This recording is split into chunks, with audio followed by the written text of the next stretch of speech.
Santos, terceira parte. Mulher, eis aqui o teu filho. Eis aqui a tua mãe. João 19, versículos 26 e 27. 5 dias antes, Jesus fizera a sua entrada triunfal em Jerusalém. Aos seus ouvidos soavam gritos de triunfo. O chão que os seus pés pisaram foi juncado de folhas de palmeira, e nos ares ecoaram aclamações ao filho de Davi e louvores ao sagrado filho de Israel. Aqueles que se mantiveram silenciosos durante as demonstrações feitas em sua honra, nosso Senhor lembrou que se as suas vozes não se faziam ouvir, as próprias pedras falariam por eles. Esse foi o dia de nascimento das catedrais góticas. Eles não conheciam a verdadeira razão pela qual lhe chamavam sagrado, nem tampouco compreendiam o motivo que levava Jesus a aceitar o tributo dos seus louvores. Eles pensavam que aclamavam uma espécie de rei da terra.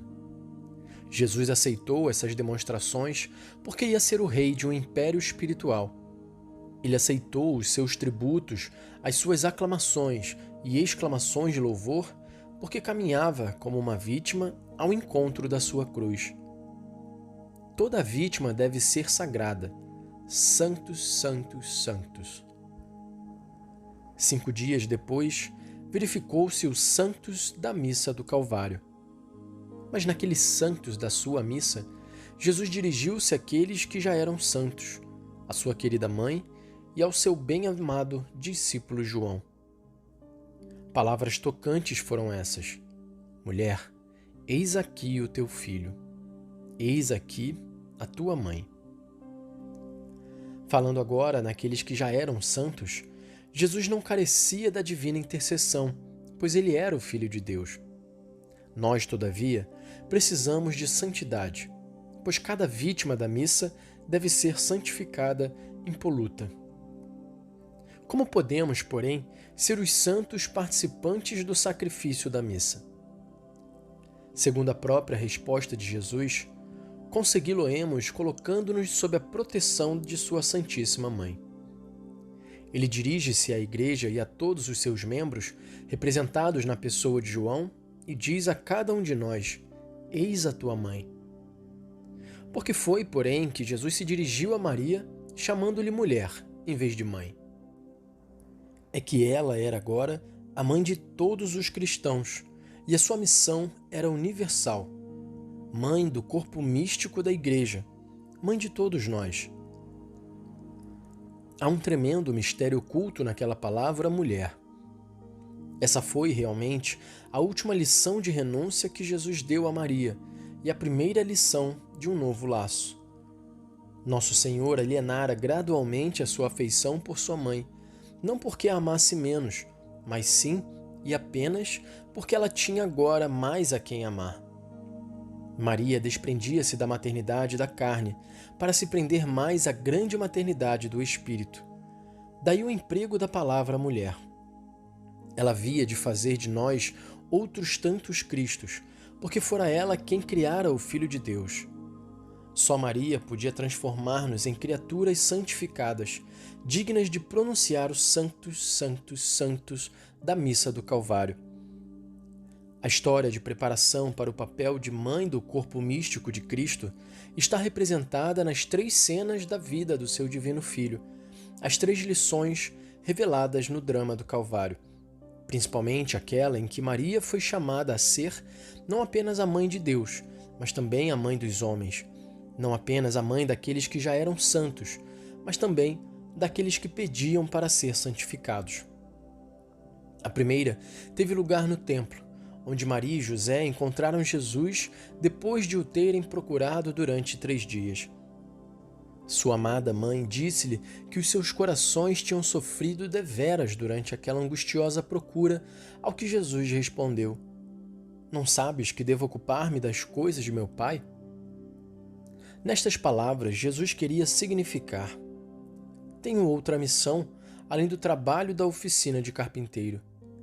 Meu Pai mandou-me a este mundo para a suprema tarefa da redenção, por meio da qual todos os filhos dos homens serão filhos adotivos do meu Pai Celestial, tornando-se assim membros da grande irmandade de Cristo, o seu Filho.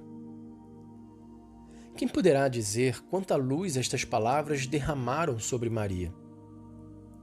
Também não sabemos se ela compreendeu, então, que a paternidade de Deus havia de confiar-lhe o título de mãe dos homens.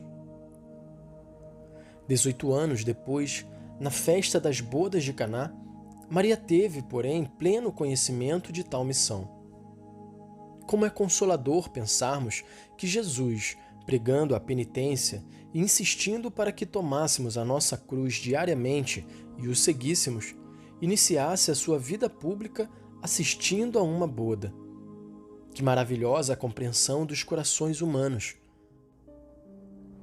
Quando no decorrer do banquete o vinho se acabou, Maria, sempre solícita para com aqueles que a rodeavam, foi a primeira a reparar e a procurar o remédio para aquela falta. Ela limitou a dizer ao nosso Senhor: "Não tem vinho." E ele respondeu: "Mulher, e o que importa isso a mim ou a ti?" Jesus não a tratou por mãe, mas sim por mulher, o mesmo título que lhe dera 3 anos antes. Jesus queria dizer-lhe: "Queres que faça algo que me pertence como filho de Deus? Pedes-me que faça um milagre que só Deus pode fazer. Pede-me que exerça a minha divindade que se relaciona com a espécie humana, principalmente como seu Redentor. Quanto à divindade operar pela salvação do mundo, vós serás não apenas minha mãe, mas também a mãe da humanidade redimida. A vossa maternidade física exercer-se-á no mundo mais vasto da maternidade espiritual, e é essa a razão pela qual vos chamo mulher." Depois, para provar o poder da intercessão de Maria no seu papel de Mãe Universal, ele ordenou que enchessem as brilhas de água e operou-se o primeiro milagre. As águas, conscientes, viram o seu Deus e coraram.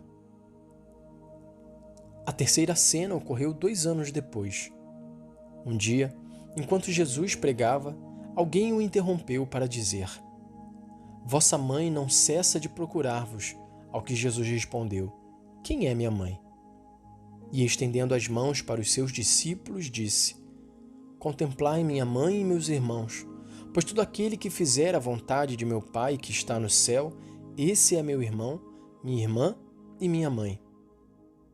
O significado destas palavras é irrefutável. Há uma maternidade espiritual e parentescos que não são carnais, nem laços de sangue, mas sim ligações do Espírito que nos unem ao Reino Supremo, a Irmandade de Cristo. Estas 3 cenas tiveram seu clima junto à cruz, onde Maria recebeu o título de mulher. Foi essa a segunda anunciação. O anjo dissera-lhe primeiro: "Ave Maria." Seu filho falou-lhe em segundo lugar, tratando-a por mulher, o que não significa que ela deixava de ser a sua mãe, porque havia de ser sempre a mãe de Deus.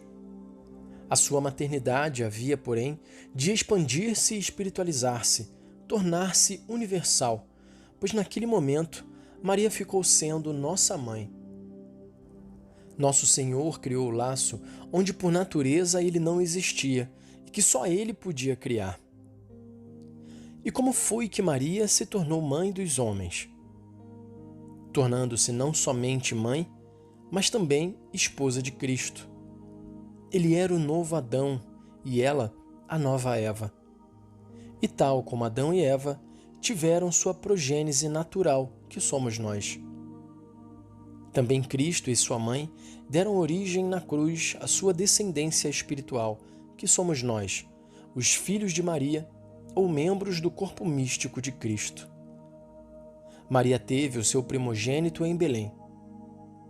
Note-se que São Lucas chama o nosso Senhor primogênito, não porque Maria tivesse outros filhos segundo a carne, pois a sua segunda maternidade seria de caráter espiritual.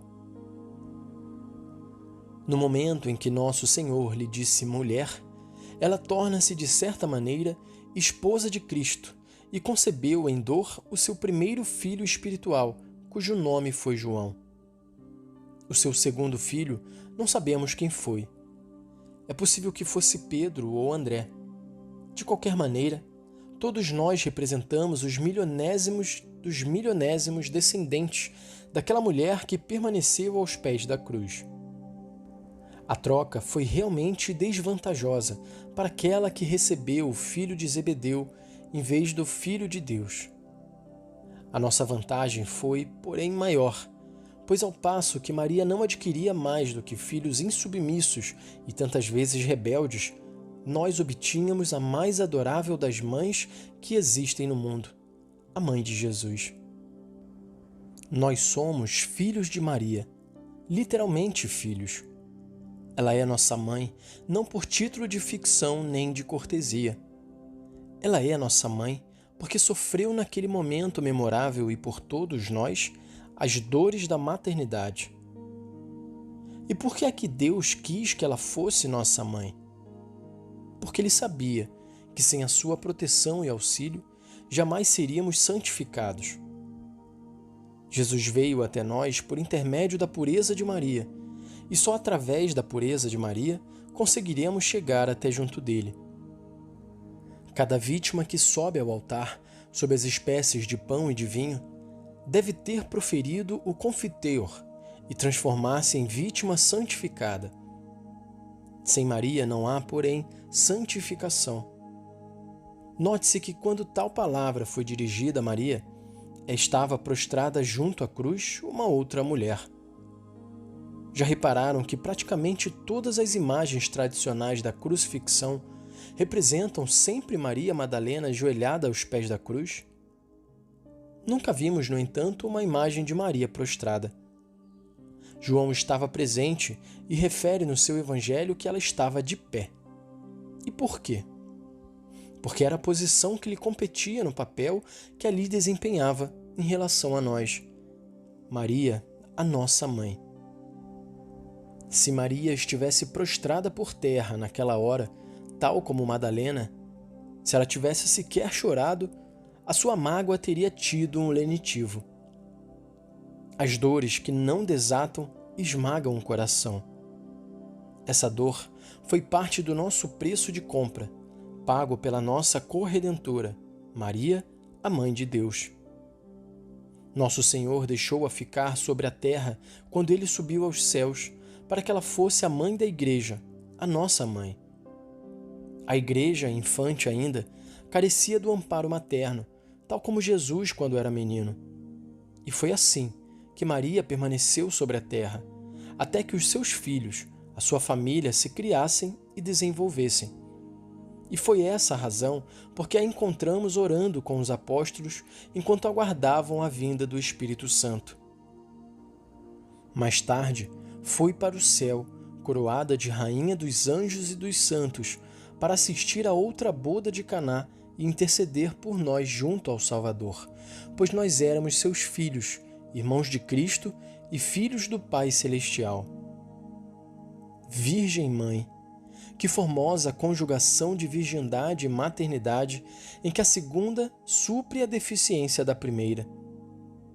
A virgindade falta a qualquer coisa, pois há nela algo de incompleto que necessita de ser preenchido, uma faculdade invulgar. A maternidade isolada perde qualquer coisa. Ela representa uma rendição, uma florescência incompleta, uma frutescência inacabada. Oh, foi um milagre divino essa conjunção, na qual a virgindade nada faltava e a maternidade nada perdeu. Encontramos ambas as coisas em Maria, virgindade e maternidade, a Virgem que recebeu o Espírito Santo em Belém e no Pentecostes. Mãe por intermédio dos seus milhões de descendentes, desde Jesus até nós.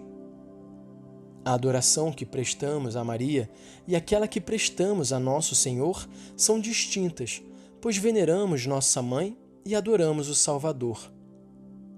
A Jesus pedimos aquelas graças que só Deus pode conceder: mercê, graça, perdão. A Maria, suplicamos que interceda por nós, junto dele, especialmente na hora da nossa morte. Sabemos que nosso Senhor escuta e atende aos apelos de sua Mãe Santíssima.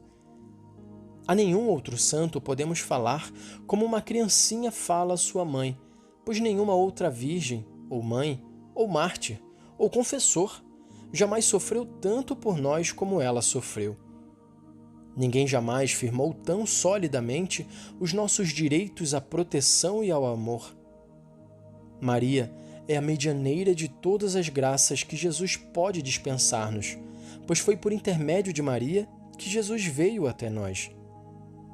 Desejamos ser santificados, mas sabemos que tal só é possível por meio de Maria, pois ela foi a dádiva que Jesus nos ofereceu nos Santos da Cruz. Não há mulher que possa esquecer o filho das suas entranhas. Maria não pode, pois, certamente, esquecer-nos. É precisamente isso que nós sentimos no íntimo dos nossos corações. Em todas as circunstâncias da nossa vida, nossa Mãe Santíssima vela por nós, pois ela vê em cada um dos seus filhos a criança inocente da primeira comunhão, o pecador penitente, encaminhando-se para a cruz, o coração despedaçado, suplicando que a água da vida dissipada se transforme no vinho do amor de Deus. Em todas essas circunstâncias, ressoam aos ouvidos de Maria as palavras pronunciadas do alto da cruz sobre o Calvário: Mulher, eis o vosso filho.